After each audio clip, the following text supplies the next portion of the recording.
Rudy Giuliani, according to an allegation that's filed, likes to, let's say, be intimate while talking on the phone with Donald Trump.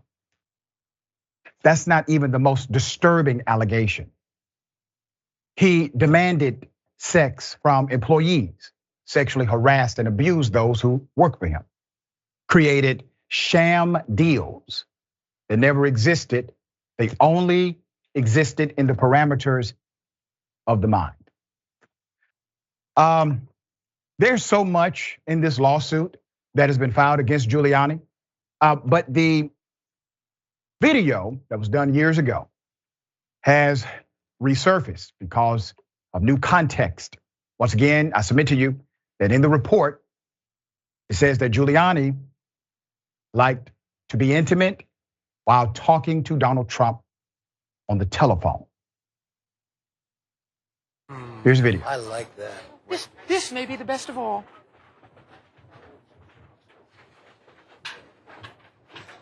Oh, you dirty boy, you, oh. Isn't it ironic how both of those Republicans were totally fine with drag back then? I mean, Trump was even fascinated by it. All right, let's put it up full mass. Hell of a story.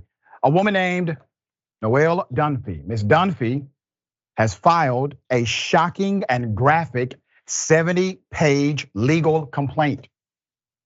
This is against her former boss, former New York Mayor Rudy Giuliani, former federal prosecutor Rudy Giuliani, accusing him of sexual assault, harassment, abuse, wage theft, and other misconduct while he was serving as the former president, Donald Trump's serving as the personal attorney. So let's get into it. Ms. Dunphy claims that Giuliani hired her in 2019 as director of business development at a salary of $1 million per year plus expenses. Then she says he only paid her about $12,000 over the next 2 years. $12,000 over the next 2 years.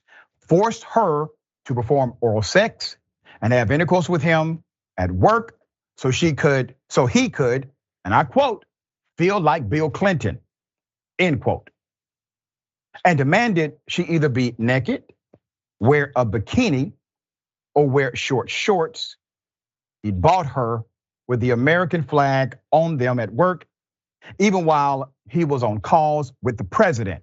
She claims he regularly spouted off confused and hostile alcohol-laced tirades that were homophobic and racist in nature. She says she recorded some of their interactions as proof. Now, the fact that Giuliani is bigoted and racist is the absolute least surprising thing in this entire filing, okay? Giuliani is representing himself, which means he has a fool for both lawyer and client. He denies the allegations and plans to aggressively defend against these allegations. This is not really a lawsuit. This is harassment and extortion. The recordings Ms. Dunphy made and the 23,000 emails she preserved may present a problem for him. Her allegations are so plentiful, so stunning, and so heavily backed with receipts that they are impossible to adequately summarize here. That's according to the article, Jezebel. So one bizarre tidbit. So at the Daily Beast, you got to give it to the Daily Beast. They always get the tea. So let's put up what the Daily Beast has been able to confirm with some of these recordings.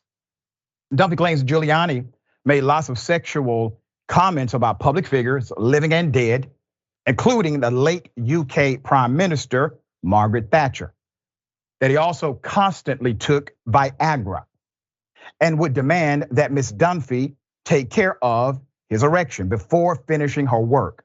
She says Giuliani would force her to become intoxicated with him and claims that once when he got her too drunk to consent to sexual intercourse, he remarked that he thought of her as a daughter, all right? Ms. Dunphy is suing Giuliani for $10 million in back pay, Giuliani presented himself as a generous employer and a hero who would use his legal prowess to save Ms. Dunphy from a difficult situation, the lawsuit says.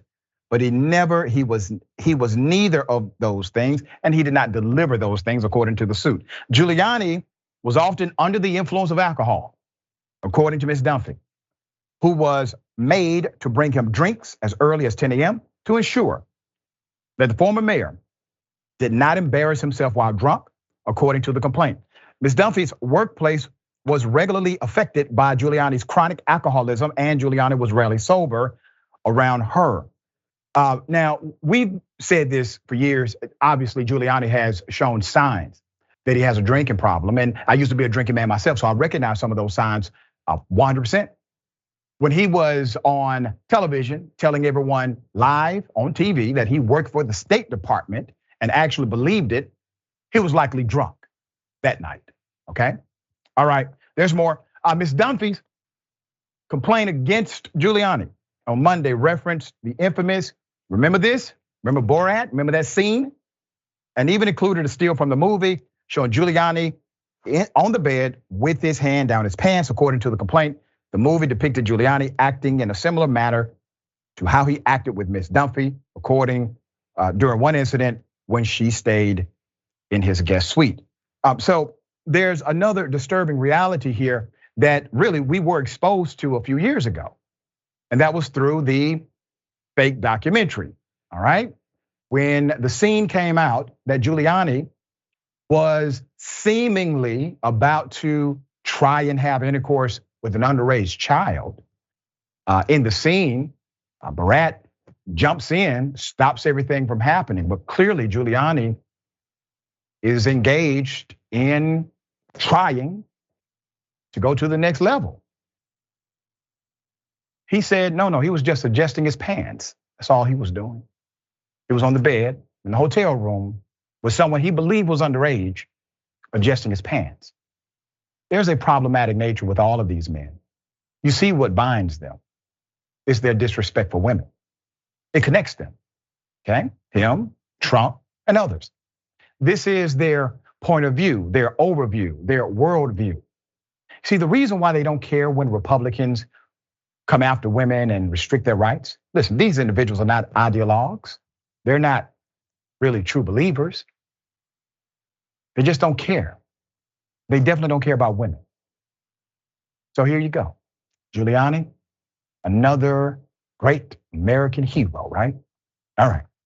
Sharon, thoughts on this clown? If you're not a pig, raise your hand, okay? If you're not a pig, raise your hand. Thank you, Borat. Thank you, Daily Beast. I've often thought that he was gross because of what we knew about how he treated his ex-wife, Donna Hanover, and there's subsequently more. But now I know this speaks to his lack of humanity. This is what we do know. What's not even proven yet. Lack of humanity. Yeah, these people are in charge of important policy. These individuals have been placed in positions of the highest public trust imaginable. And they were this damn dogmatically dirty to everyday people. All right, we'll follow. I'm sure there's going to be a whole lot that develops from this 70-page lawsuit.